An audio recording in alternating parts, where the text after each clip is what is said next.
All right, guys, so next up, we're going to talk a little bit about our weekly schedule, okay?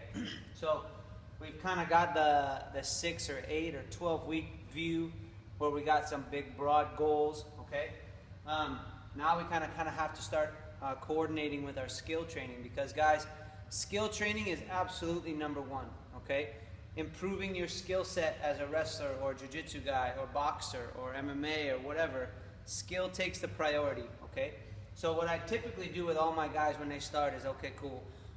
We determine their goals, we assess them, we figure out the timeline, how much time do we have to work with, right? And then I always come down to this. I always say, okay, cool, write out your schedule for me. You know, what are we doing each week?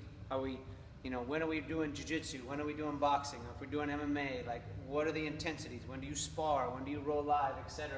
So I typically just write it out like this: Monday through Friday, Monday through Saturday. Typically everybody's working on a Monday through Saturday kind of a schedule. Sundays are off, you know. I like, the more and more I work with guys, especially the MMA guys, the more I'm realizing more time off, a little bit more rest is really, really beneficial, guys. And it's gonna help you avoid a lot of unnecessary injuries and increase your performance big time, okay? So I always write it out. And typically I'll do twice a day is max. And if it was up to me, I would say twice a day is max, right? A lot of guys are doing 3 and 4 sessions a day, but if they're doing that too often for too long, it almost always ends up in injury. And we've seen that a lot with, you know, guys pulling out of a lot of big fights and people getting injured and stuff. So AM and PM is how I'll do it for this example. You guys can determine how you guys lay it out depending on your schedule and your goals and all that type of stuff, but I'll do AM and PM. In this example, I have an AM skill and a PM skill. Now, if you just do once a day, guys, that's completely fine. Again, this is just an example, okay? But AM and PM, we got skills. So that maybe that's a, if you're a wrestler, maybe you're just going once a day and you just have one practice. Awesome.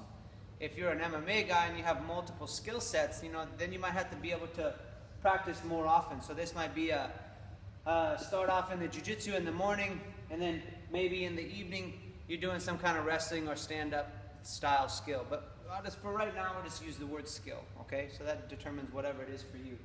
I put the S&C, or the strength and conditioning, on Tuesday and Thursday evenings, okay?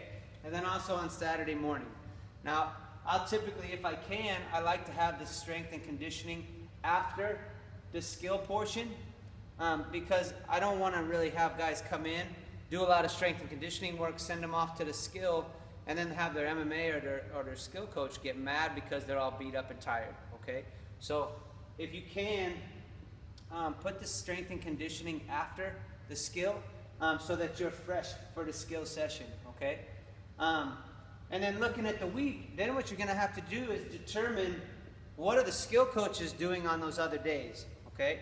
And then us as strength and conditioning guys, we need to work around the skill coaches and help support them and help the athletes stay healthy and be prepared and survive the training, and then get as much performance stuff in there as we can without overtaxing them, and making them tired too much, okay? So it really becomes a skill, and the way that I like to work it is, if you guys can break down skill training in different intensities, just like we said with the strength and conditioning, there's less intense and there's more intense.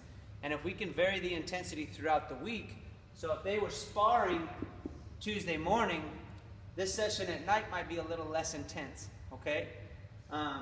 Whereas if this skill session over here was just plain drill, you know, say they were drilling jiu-jitsu and they really didn't do it too crazy, well then maybe this strength and conditioning session could be a little bit more intense, okay? So you're always wanting to coordinate with those skill coaches, and yes, it's gonna take a lot of communication on our part to get in sync with those guys and to have a plan that everybody's on board with. But I think if we do take the time to do that, really communicate what's going on throughout the week and monitor the athletes throughout the camp, we'll have a lot less problems and a lot better performances from our guys.